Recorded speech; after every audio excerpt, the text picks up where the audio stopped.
Super excited to bring you guys a furniture flip project today. I scoured some of the resale shops in and around town yesterday and found an amazing smaller scale kind of buffet, and I'll show you some of the cool features that it has here in just a minute. But for now, I should go get some paint clothes on. Okay guys, so here is the really cool piece that I got. It's kind of like a buffet. So the coolest features about it is that it actually has these pieces that slide out on either side. And then the top opens up like so. And you can use it, to serve food or, as a bar area. So you have that. And then it also has two cabinet doors in here. And it's got some great detailing here. It's got some inlaid wood here on the front. And I'm actually going to be painting over this, but it has some inlaid wood on the top as well. And I'm thinking I'm going to try and keep the top with its original finish because it's in good shape. And I like the contrast of the white with the stained top. And I'm going to stain the hardware and the hinges and that kind of thing. So inside, open this one first. Woo, it's missing a caster. It's on 4 casters, but I'm thinking I'm going to remove all of the casters. So inside it's got a shelf here, which sits right here, and then this great silverware drawer that's lined in felt. So yeah, it's a cool piece, and I'm excited to flip it for you guys. So see you soon. I actually thought it was going to be kind of hard to remove the casters. I had my screwdriver out, but then I was able to just kind of rip them out of their socket there. Easy. Okay, so I removed the casters and I've got a drop cloth underneath, and step 1 is to remove the doors and the hardware. I'm actually going to keep the inside the original as well, so I'll just be painting the fronts of the doors and the outside of the frame. So yeah, here we go.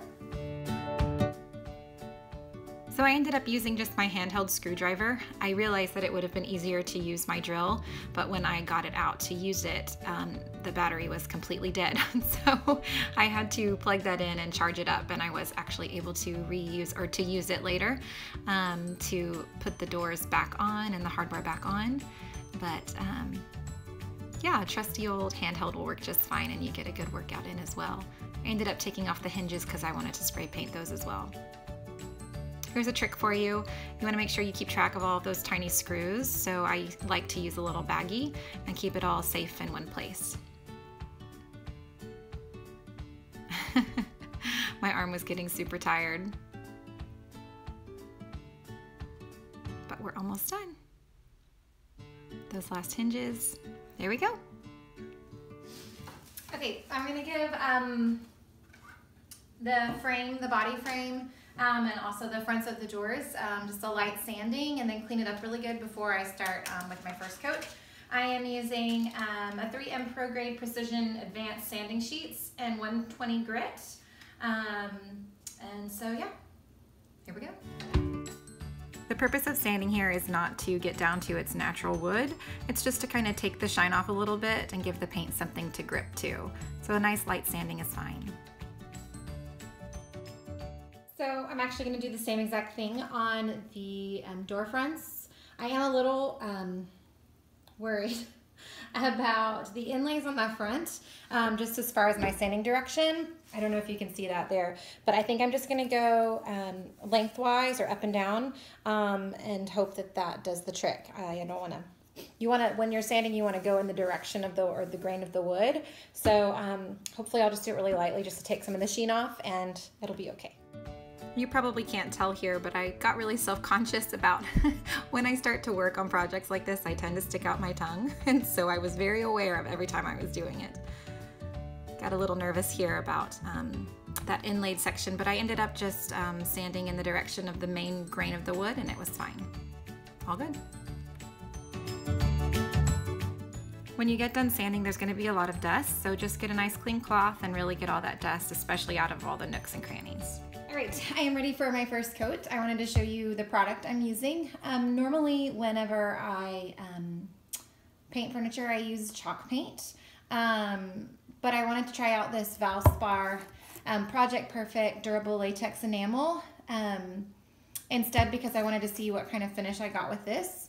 I've been noticing with my chalk paint, especially my white chalk paint, that over time it's starting to discolor, and I don't know if that's because of the seal that I'm using, the wax that I'm using, or if it's just the nature of the chalk paint that I'm using. So I wanted to try and use something different and see if I can get a different kind of finish if it'll last a little bit longer over time. So for the panels on the doors and on the sides and back of the frame, I'm going to be using a 6-inch high density foam roller. It gives you a really smooth finish.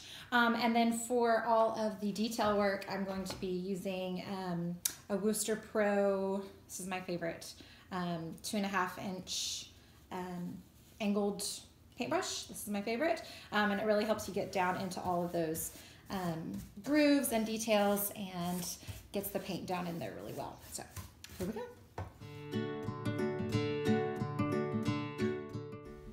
This is where it gets really exciting and you get to get that first bit of paint on. Everything else before this is just kind of prep work. Oh, I almost lost it there. Here's a good trick for you. I have these propped up on some items here to help me get the edges like this.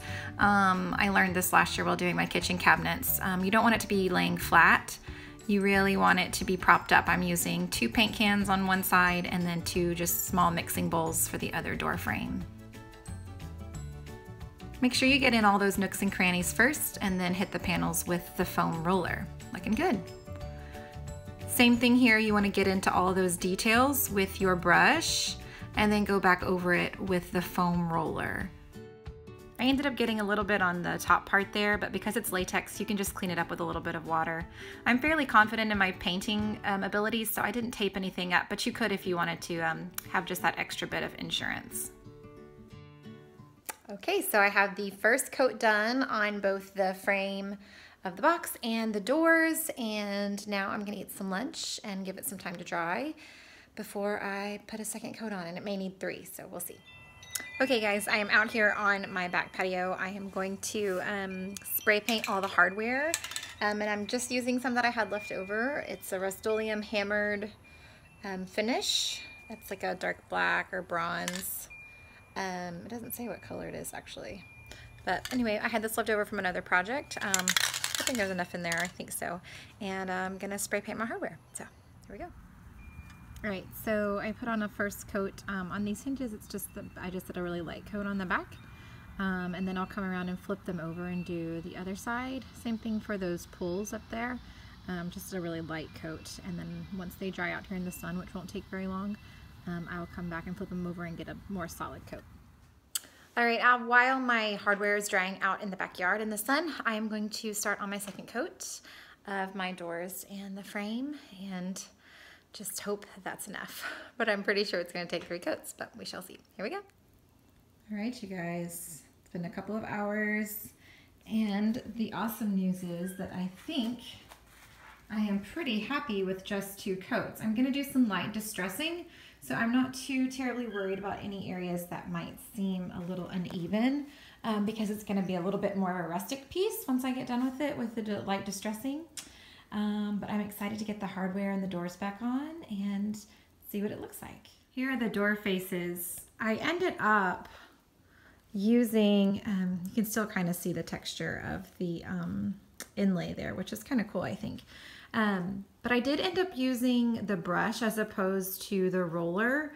The foam roller was giving me a weird texture, and I prefer the brush strokes over the weird kind of stippling effect, or it looked strange. So I did go back over it with the brush, which can be a little bit more difficult because you need to kind of feather out your strokes so that you're not leaving weird streaks. So yeah, I'm really happy with how it turned out.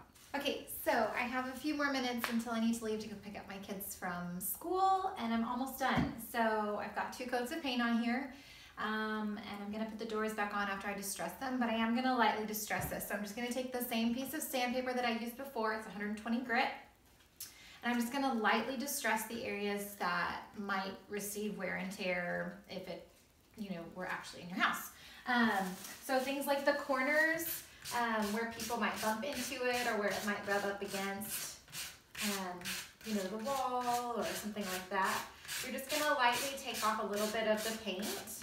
And this is completely optional, okay? You don't have to distress. I don't actually have any items that I've distressed in my home, but when I redid my mom's room a couple months ago, I did distress her pieces because she was going for a little bit more of a farmhouse feel. And I just feel like it fits this piece, and it brings in that darker color of the stain down into the rest of the body of the piece, which I think ties it all in well. So I'm just gonna give it a light distress sand down, and then yeah, we'll be on our way. Here we go. You really don't have to press hard at all when you're doing a light distress. In fact, be careful because you could end up taking off more than you really wanted to. So I think I've done with the body here. I think it brings out kind of the detail of the piece, much like it would if you were to do a glaze on top of this, and the glaze would settle down in the nooks and crannies and details and really bring that out. I feel like the light distressing does that as well, because it's going to pick up all those high points and bring those out in a way that your eye really jumps to that, and you can really see the detail as opposed to just a flat white surface. So that's that. On to the doors. And here she is. She turned out absolutely beautiful. I am so pleased with how it turned out. Here's a before shot in case you forgot what she looked like. She was very brown and very gold and very 80s. I actually had a little bit of trouble getting the doors back on correctly, so my suggestion would be to use painter's tape and label your hinges kind of left, right, top, and bottom so that you don't have to redo it 2 or 3 times like I did. Here's a gorgeous shot of that beautiful inlaid top. I'm really happy that I left it natural or in its original finish on the top. It's just going to be a really great conversation piece. Remember that it opens out into this amazing serving piece, and it's actually black on the top, so it really ties in with the hardware. It's going to be a great space to store extra china, and of course, as a stager, I had to give you guys a little styling of the piece, but you can really use it for multi-purposes, whether it's extra storage or an extra serving space for when you have company. But the fact that it collapses down into a smaller piece really makes it versatile in your home decor. Thank you guys so much for tuning in. I hope that you enjoyed my how-to video on how to flip a piece of furniture. And I hope the next time you see a piece of furniture that maybe needs a little help, that you will just go for it. If you have any questions, please let me know.